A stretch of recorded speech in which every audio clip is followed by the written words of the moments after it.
The excavator's steel teeth bite into concrete as Karen Whitmore watches 20 years of her life crumble into rubble. But the pool isn't the only thing being destroyed. Today, her carefully constructed world of lies is about to collapse too. In 60 seconds, she discovered that her husband Marcus knew about the affair all along. In 60 minutes, she realized the pool was never just about swimming. And in 60 hours, she'll understand that some betrayals run deeper than any foundation ever could. The question isn't whether Karen will survive what's coming, it's whether she recognizes herself when the morning sun cast long shadows across the Whitmore estate as Karen pressed her face against the kitchen window. Watching the excavator's massive arms swing down like a mechanical guillotine, each impact sent tremors through the marble floors, beneath her bare feet, rattling the crystal glasses in their cabinets and shaking loose the carefully arranged facade of her perfect life. "Marcus, you have to stop this," she said, her voice cracking as she turned to face her husband.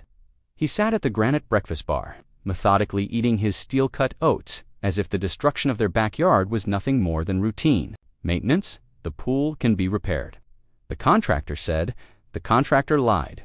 Marcus didn't look up from his breakfast. His salt and pepper hair was perfectly styled despite the early hour, his navy suit pressed to perfection. Even in crisis, he maintained the composure that had built his real estate empire. The foundation is compromised, has been for months. Karen's manicured fingers clutched the silk fabric of her robe. But the parties, the fundraisers, what will people think? They'll think we're making necessary repairs. Marcus finally raised his eyes to meet hers, and Karen felt a chill that had nothing to do with the morning air. His gaze was clinical, dissecting. Unless you're worried about something else, the excavator's roar intensified, drowning out her response. Karen watched helplessly as chunks of decorative tea-lim imported from Italy at tremendous expense disappeared. Into the machine's maw, the pool had been her sanctuary, her pride, the place where she'd hosted charity galas and garden parties, where Riverside's elite had gathered to see and be seen, where she'd met David.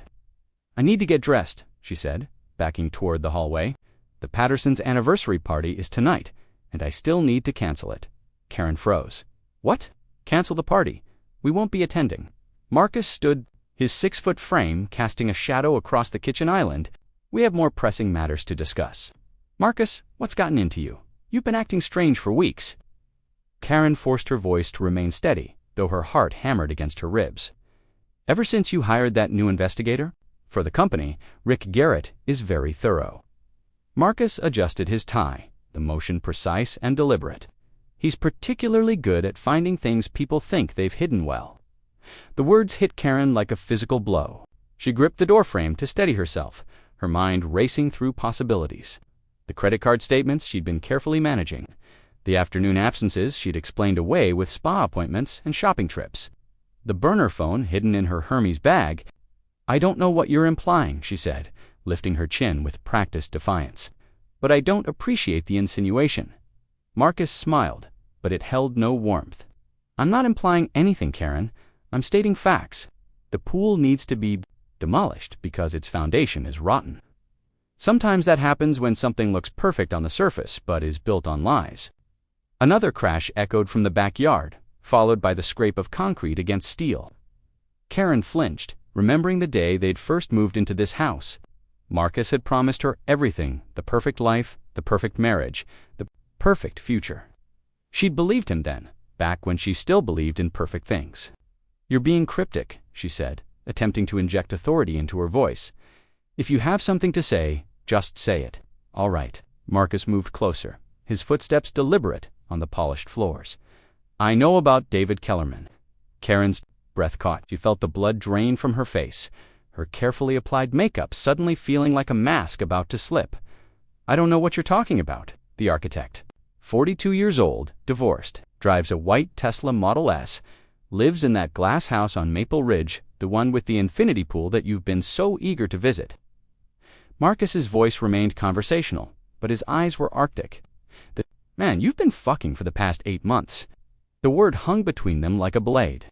Karen had heard Marcus curse perhaps a dozen times in their 20-year marriage, usually at difficult clients or stubborn contractors.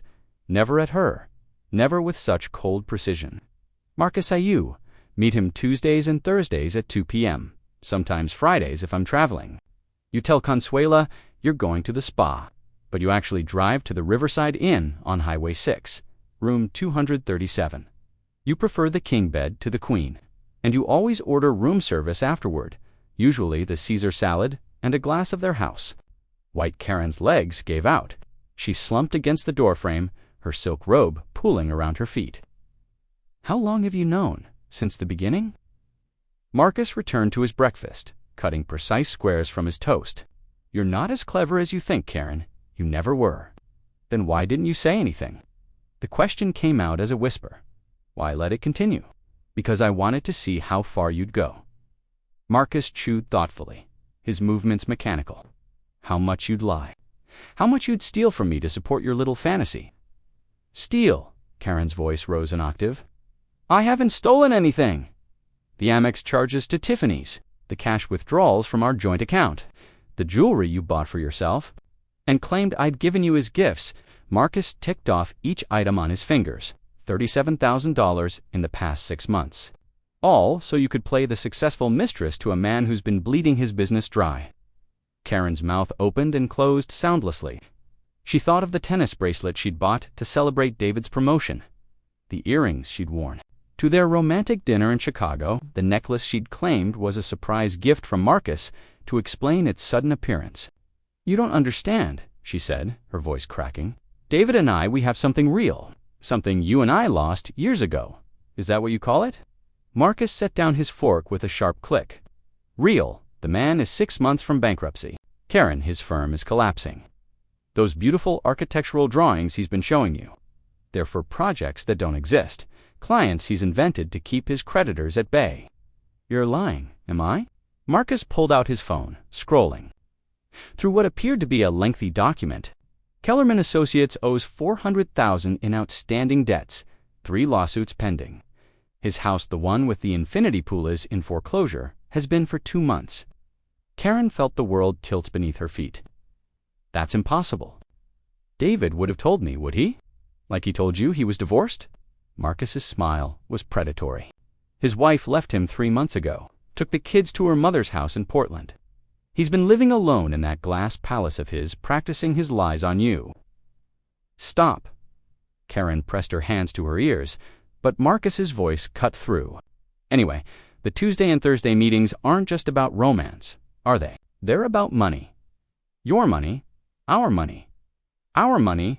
Marcus stood, towering over her crumpled form. He's been using you, Karen, bleeding you dry just like he did his business. That's not true. Karen scrambled to her feet, her composure finally cracking. David loves me. He's planning to leave his wife. His wife already left him. Marcus's voice was granite.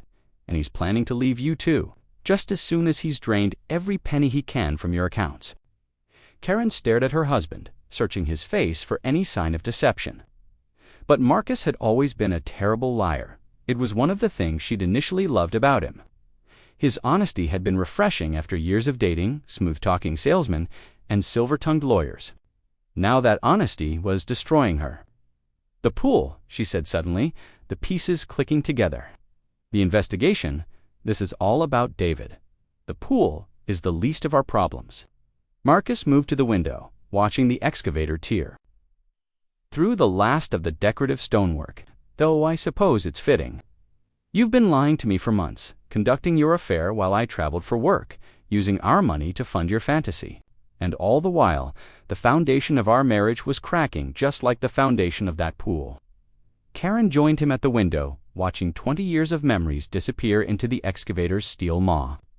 The pool had been the centerpiece of their life together, the place where they'd hosted their first dinner party as newlyweds, where they'd celebrated Marcus's business successes, where they'd tried desperately to conceive the children who never came, where she'd first noticed the handsome architect at the Hendersons' pool party, admiring his work on their new infinity design.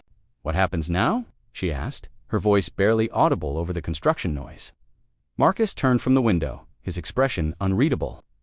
Now we find out what David Kellerman really wants, and we discover just how far he's willing to go to get it. Karen's phone buzzed in her robe pocket. A text message from D.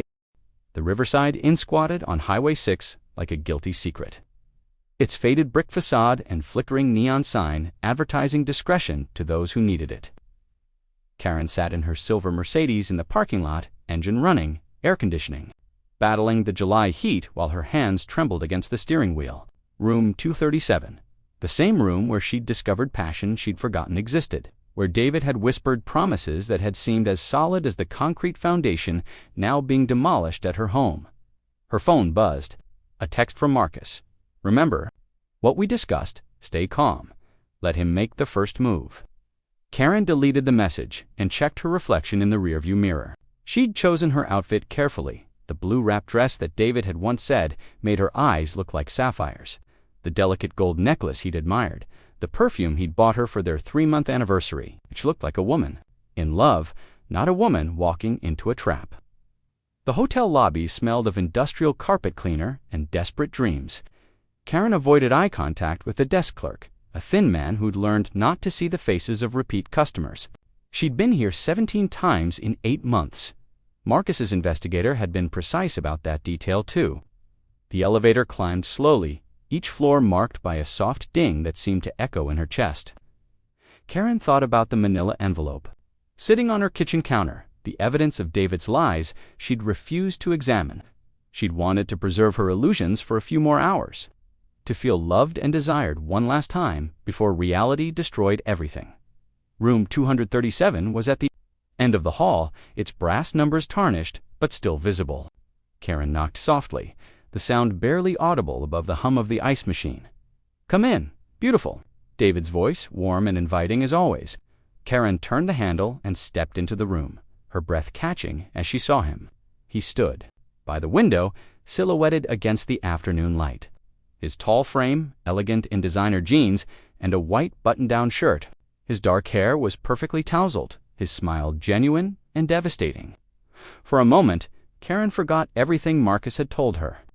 This was the man who'd made her feel alive again, who'd reminded her that she was more than just a trophy wife. In a failing marriage, this was David, who'd held her after their first time together and whispered that he'd been waiting his whole life for someone like her. "You look incredible," he said, crossing the room to take her in his arms. His kiss was soft, familiar, tasting of the expensive coffee he drank. "I've been thinking about you all morning." Karen melted into his embrace, her body responding despite her mind's protests. "I missed you too, rough day." David's hands traced her spine, his touch gentle and possessive. "You seem tense. Just the usual drama with Marcus. He's having our pool demolished. Apparently there's some issue with the foundation." Karen was surprised by how easily the lie came, how natural it felt to share this manufactured intimacy. "I'm sorry, baby. I know how much you loved that pool." David guided her to the king bed, his movements practiced and smooth. "Maybe when we're together, we can build a new one, exactly the way you want it." There it was, the first hint of the future he'd been promising, the life together that was always just out of reach. Karen sat on the edge of the bed, watching David's face as he positioned himself beside her. "When we're together," she repeated. "When will that be, David?" Something flickered in his a micro-expression that might have been calculation. Or fear. "Soon, Karen, very soon. That's actually what I wanted to talk to you about." David's hand found hers, his fingers intertwining with hers in a gesture that had once made her heart race. Now it felt like a contract being signed, a deal being sealed. "I've been thinking about us," he continued, his voice dropping to the intimate tone that had seduced her months ago. "About our future, about what we want to build together." "And what do we want to build?" "Everything." David's smile was radiant, convincing. A real-life Karen. Not these stolen afternoons, not these secret meetings. "I want to wake up next to you every morning, fall asleep with you every night. I want to take you to dinner without worrying about who might see us. I want to marry you." Karen's breath caught. In 8 months, David had never mentioned marriage, never spoken of anything beyond their immediate passion. "Marry me." "I know it's sudden." David's thumb traced circles on her palm, a gesture that had once driven her wild with desire. "But I've been talking to my lawyer about the divorce, about what it would take to make this official.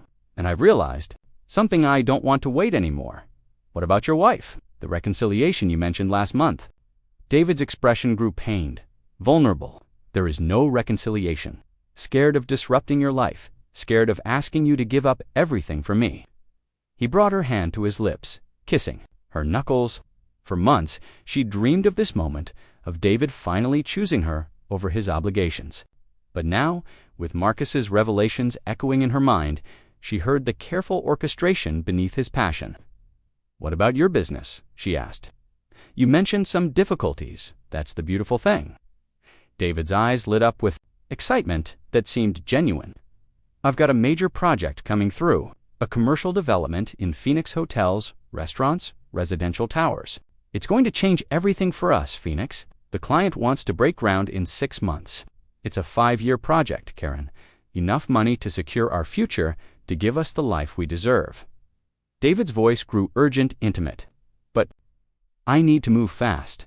The client has other architects he's considering, and I need to show him I'm fully committed." Karen felt the trap closing around her, the careful setup that Marcus had predicted. What kind of commitment? Financial commitment. Proof that I'm serious about this project, that I have the resources to see it through. David's hands moved to her face, cupping her cheeks with desperate tenderness. "I need to put up some capital, Karen. Show him I have skin in the game." "How much capital?" $400,000. The number dropped between them like a stone. "I know it sounds like a lot, but it's temporary. Once the project starts, I'll have access to the construction loans, the development funds. This is just to get the ball rolling. $400,000. I wouldn't ask if there was any other way." David's voice cracked with manufactured emotion. "I've mortgaged everything, Karen. The house, the business, my future. This is my last chance to make something of myself, to become the man you deserve." "What about your house? You said it was worth?" "It's complicated." David's composure slipped for just a moment, revealing something harder beneath. "The market's been difficult, and with the divorce proceedings, look, the important thing is that this is our chance. Our one shot at real happiness." Karen felt sick. Every word Marcus had spoken was coming true, every prediction playing out with devastating accuracy. But she had to keep playing her part, had to let David reveal the full scope of his manipulation. "I don't have that kind of money," she said, her voice small and vulnerable. "Yes, you do." David's response was immediate, confident. "You told me about your father's trust fund, about the inheritance he left you. That's not accessible. It's tied up in legal restrictions. I've been researching trust law, Karen. I know about the spousal signature requirements, the liquidation procedures." David's mask was slipping further, revealing the calculating predator beneath. "Marcus would have to sign off on the withdrawal, but if you explained the situation, double quotes, explained what situation? That we're in love, that we want to build a life together." David's hands moved to her shoulders, his grip firm and persuasive. "He's a businessman, Karen. He understands investment opportunities. This isn't just about us, it's about securing your financial future, too." Karen almost laughed at the audacity of it. David was asking her to convince her husband to sign away her inheritance so she could fund her lover's escape plan. The sheer psychological manipulation was breathtaking in its scope. "Marcus would never agree to that," she said. "He might, if you approach it right." David's voice grew urgent, desperate. "Tell him it's an investment in a proven architectural firm, a guaranteed return on his money. He doesn't have to know about us until after the deal goes through. And then what? Then we disappear." David's smile was radiant, seductive. "Phoenix first, to oversee the project. Then, wherever we want to go, Europe, maybe, or the islands, somewhere we can start fresh, build the life we've always dreamed about." Karen felt the final piece of Marcus's prediction click into place. David wasn't just asking for money, he was asking her to liquidate her entire inheritance, abandon her marriage, and flee the country with him. The scope of his con was staggering. "I need to think about this," she said. "What's to think about?" David's voice sharpened, revealing the desperation beneath his charm. "I'm offering you everything, Karen. Love, adventure, freedom. All you have to do is trust me." "Trust you," Karen tasted the words, finding them bitter on her tongue. "With my entire future, with our future." David's hands moved to her waist, pulling her closer. "I love you, Karen. I've never loved anyone the way I—" The Whitmore house felt different when Karen returned. as if the morning's demolition had shifted something fundamental in its foundation.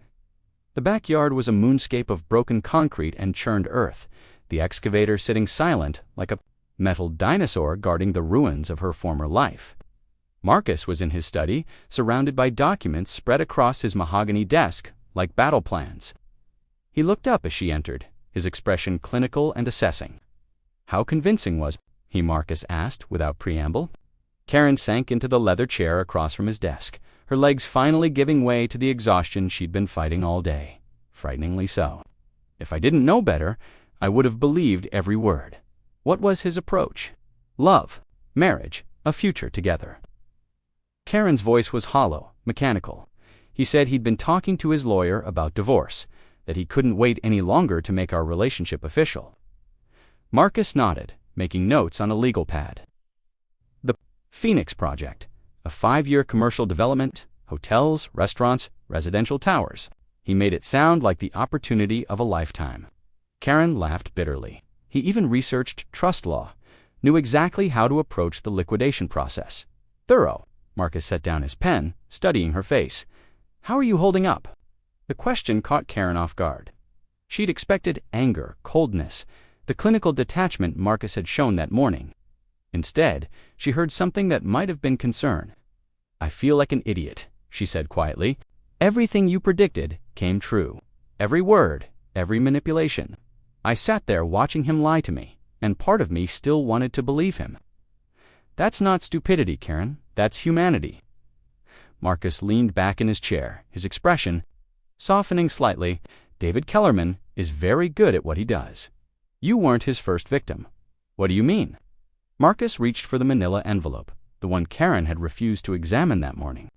"Rick Garrett's investigation went deeper than just your affair. David has been running variations of this con for 2 years. 3 women before you, all wealthy, all married, all left financially devastated." Karen felt sick. 3 women. Margaret Chen, wife of a tech executive in San Francisco, $60,000 for a restaurant investment that never existed. Patricia Voss, married to a surgeon in Denver, $90,000 for a resort development in Costa Rica. Sarah Mitchell, oil executive's wife from Dallas, $200,000 for a luxury housing project in Aspen. Each name hit Karen like a physical blow. What happened to them? Mrs. Chen's marriage survived, barely. She and her husband are in counseling, trying to rebuild trust. Mrs. Voss wasn't so lucky. Her husband filed for divorce 6 months ago. And Mrs. Mitchell, Marcus paused, his expression darkening. Mrs. Mitchell suffered a nervous breakdown. She's been hospitalized twice for attempted suicide. Karen's hands flew to her mouth. Oh God. David Kellerman doesn't just steal money, Karen.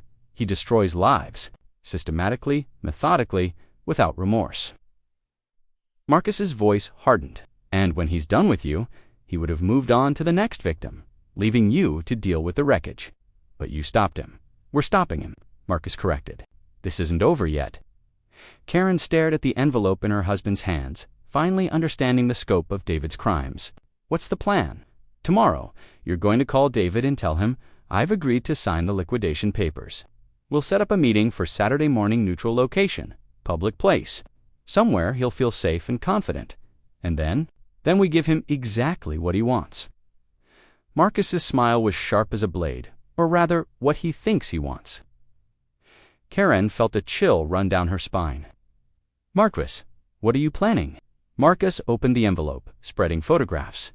Across his desk, images of David with other women, financial documents, hotel receipts, bank statements.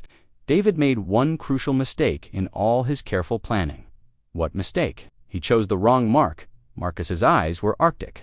I'm not some wealthy executive who delegates his finances to accountants. I built my business from nothing, Karen. I know every dirty trick, every con game, every way to separate someone from their money, because I've used most of them myself. Karen stared at her husband, seeing him clearly for perhaps the first time in their marriage. The patient businessman, the careful planner, the man who'd built an empire through calculated risks and strategic thinking. She'd always assumed his success came from hard work and honest dealing. Now, she wondered what else she didn't know about the man she'd married. What are you going to do to him? I'm going to give him the rope to hang himself with. Marcus gathered the photographs, stacking them with military precision. David thinks he's running a simple considious the mark. Isolate her from her support system, extract the money, disappear. But he doesn't realize he's been playing against a superior opponent. Since when? Since the day you met him. Marcus's confession hit Karen like a sledgehammer. The Hendersons' pool party wasn't a coincidence. Karen, I knew David would be there. I knew he was scouting for new marks, and I knew exactly what would happen when he saw you. Karen felt the world tilt beneath her feet. You knew. From the beginning, I've been tracking David Kellerman for 18 months. Ever since Sarah Mitchell's husband contacted me about suspicious activity in their accounts. Sarah and I went to college together. She asked me to help investigate her wife's financial irregularities. Marcus's voice was matter-of-fact, businesslike. I discovered the pattern, the method, the systematic way David targeted married women with access to significant assets.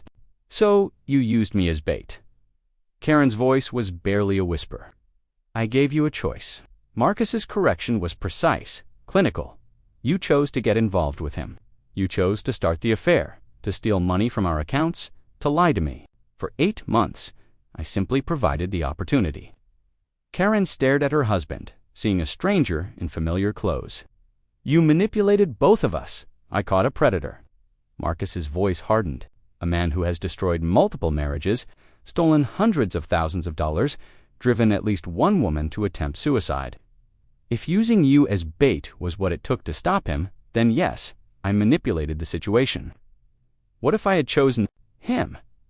What if I had actually liquidated the trust fund and run away with him? Then you would have discovered very quickly that David Kellerman has no intention of sharing his life with you. Marcus pulled out another documentaire line reservations, passport applications, bank routing numbers to offshore accounts. He was planning to disappear the moment he had your money. Alone, Karen felt something shatter inside her chest, a sound like breaking glass. Not just her illusions about David, but her understanding of her own marriage, her own life, her own choices. How long have you been planning this? 2 years? Marcus's honesty was brutal. Ever since I realized our marriage was failing, that you were looking for something I couldn't give you.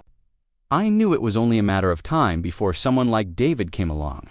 Someone like David, a predator, a man who specializes in seducing unhappy wives, making them feel special and desired and alive again.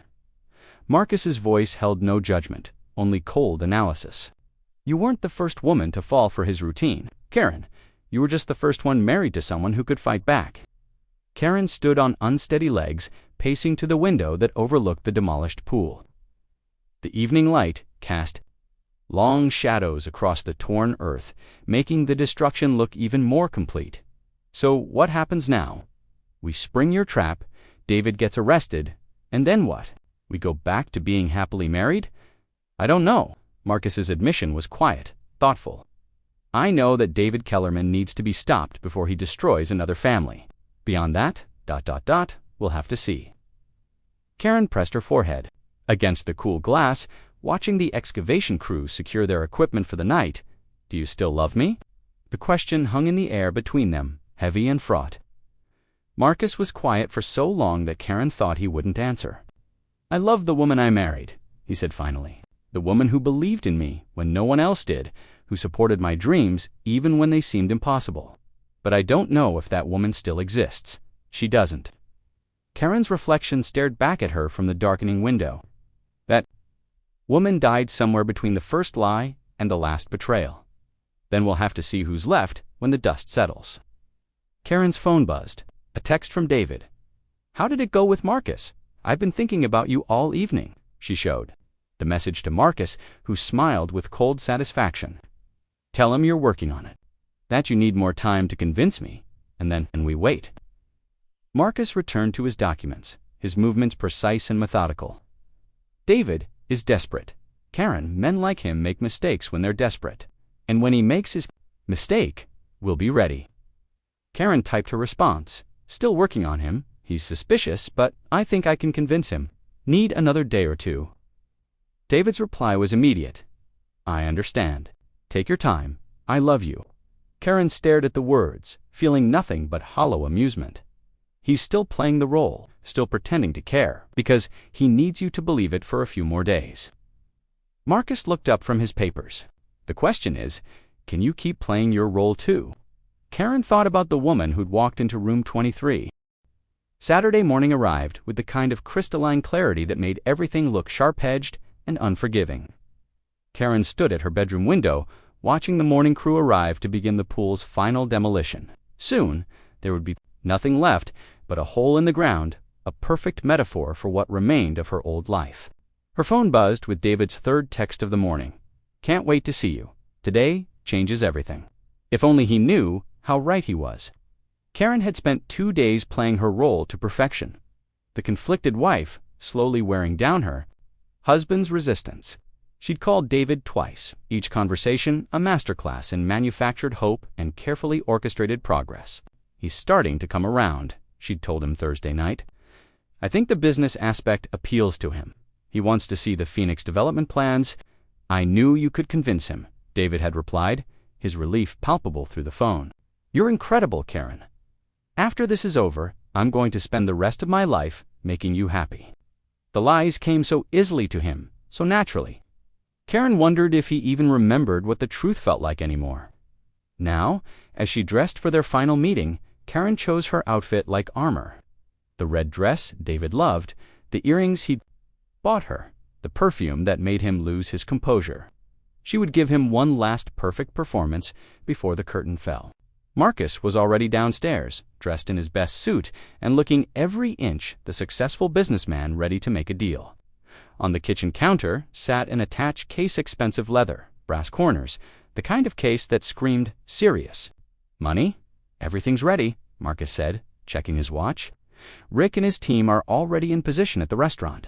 The documents are prepared, the transfers are set up. All we need is David's confession." Karen picked up the attached case, surprised by its weight. What's actually in here? $400,000 in cashier's checks, made out to David Kellerman.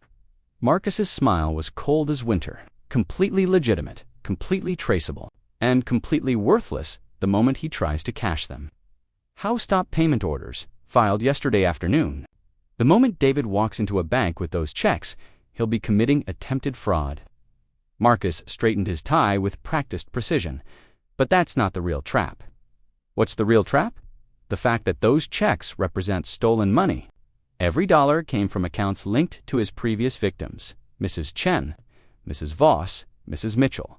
Money he stole and thought was safely hidden in offshore accounts. Karen stared at her husband, seeing the full scope of his planning for the first time. "You've been tracking his money. For 18 months, every transfer, every account, every dollar he stole from those women." Marcus's voice held quiet satisfaction. "David thinks he's been clever, moving money through shell corporations and dummy accounts, but he made one crucial error." "What error?" "He underestimated me." Marcus picked up his keys, his movements deliberate and final. When David accepts those checks, he'll be accepting evidence of his own crimes. And the moment he tries to deposit them, every law enforcement agency in 3 states will know exactly where he is. They drove to Giovanni's in separate cars, Marcus in his BMW, Karen in her Mercedes. The upscale Italian restaurant was bustling with Saturday brunch crowds, families and couples enjoying the kind of normal life that felt like a distant memory. To Karen, David was already there, seated at a corner table with perfect sight lines to both entrances. He'd chosen his position carefully, like the predator he was. But he hadn't counted on the surveillance team Rick Garrett had positioned throughout the restaurant. Waiters who weren't waiters, diners who weren't diners, a busboy who was actually a former FBI agent. Karen saw David's face light up as she entered, his genuine smile of relief and affection. For just a moment, she felt a pang of something that might have been regret. Not for what they were about to do to him, but for the woman she'd been when that smile could still make her heart race. "You look beautiful," David said, standing to kiss her cheek. His cologne was expensive, his suit perfectly tailored, his presentation flawless. "Is Marcus coming?" "He's parking the car. He wanted to review the development plans one more time before we make this official." Karen sat across from him, noting how his eyes immediately went to the attached case beside her chair. "And he's really agreed to this?" "The full amount?" "He sees the business potential." Karen smiled, the expression feeling strange on her face. You were right about approaching it as an investment opportunity.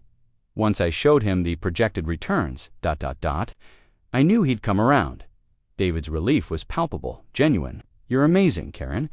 I don't know how I got so lucky. Marcus appeared at their table like a well-dressed storm cloud, his presence immediately commanding attention.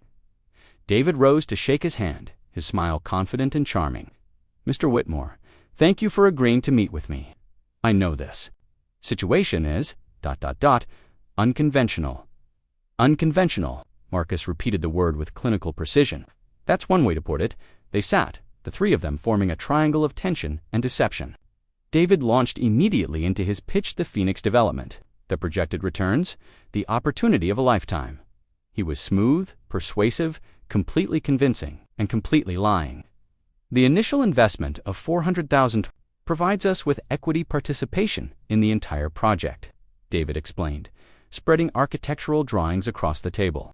Conservative estimates show a 300% return over 5 years. Marcus examined the drawings with the eye of someone who'd spent decades in real estate development. These are impressive. Who's the general contractor? Southwestern Development Group. They've done major projects throughout Arizona and Nevada. David's answer came without hesitation, backed by what appeared to be legitimate documentation and the city permits. All approved. We broke ground last month on the infrastructure phase. David pulled out more documents, permits, inspection, reports, construction schedules. Everything looked official, professional, completely authentic, because it was. David had stolen the plans and documentation from a real development project, one that had nothing to do with him. The Phoenix project existed, David just wasn't involved in it. I have to ask, Marcus said, his voice conversational. Why come? To me for funding, a project this size should have institutional backing. Something flickered in David's eyes, a micro-expression of panic, quickly covered by practiced confidence. The institutional investors want control. Creative control, financial control, timeline control. I prefer working with private investors who understand the value of artistic vision. Artistic vision, Marcus smiled, like the vision you brought. To the Henderson project, the infinity pool design that won those awards, exactly. David's chest swelled with pride. That project really put Kellerman Associates on the map. Interesting. Marcus reached into his jacket pocket, withdrawing a single photograph, because according to this article from Architectural Digest, the Henderson pool was designed by Mitchell and Associates out of Seattle. David's face went white. The photograph showed the pool's designer accepting an award, a woman named Jennifer. Mitchell posed next to plans that were identical to the ones David had claimed as his own work. That's a mistake, David stammered. The magazine got the attribution wrong. It happens sometimes with collaborative projects, does it? Marcus produced another document, because here's the original design contract signed by Mrs. Henderson and Jennifer Mitchell. Dated 6 months before you ever met the Hendersons, Karen watched David's carefully constructed facade begin to crumble. His confident smile faltered, his smooth charm dissolving into desperate calculation. Look, there might be some confusion about the design credits, David said, his voice rising slightly. But that doesn't change the Phoenix opportunity. The returns are still there, is no Phoenix opportunity. Marcus's voice cut through David's protests like a blade. Southwestern Development Group has never heard of you. The permits you're showing me are real, but they're for a project that's already been fully funded by Bank of America. David's eyes darted toward the exits, his predatory instincts finally recognizing the trap. I think there's been a misunderstanding. The only misunderstanding, Marcus continued relentlessly, is your assumption that I wouldn't investigate a $400,000 investment opportunity. Did you really think I'd hand over my wife's inheritance without due diligence? Your wife's inheritance. David's confusion was genuine. Karen said this was a joint investment, that you both saw the potential. Karen said what I told her. To say Marcus's revelation hit David like a physical blow. Just like she said what I told her to say when she started this affair with you 8 months ago. David turned to Karen, his eyes wide with shock and betrayal. What is he talking about? Karen met his gaze steadily, feeling nothing but cold satisfaction. I'm talking about the fact that my husband has been investigating you since the day we met. Every hotel room, every lie, every dollar you've stolen from me and 3 other women." 3 other women? David's voice cracked. "I don't know what you're talking about." Marcus reached into his attached case, withdrawing a thick folder of photographs and documents. Margaret Chen, Patricia Voss, Sarah Mitchell, Ring Eni,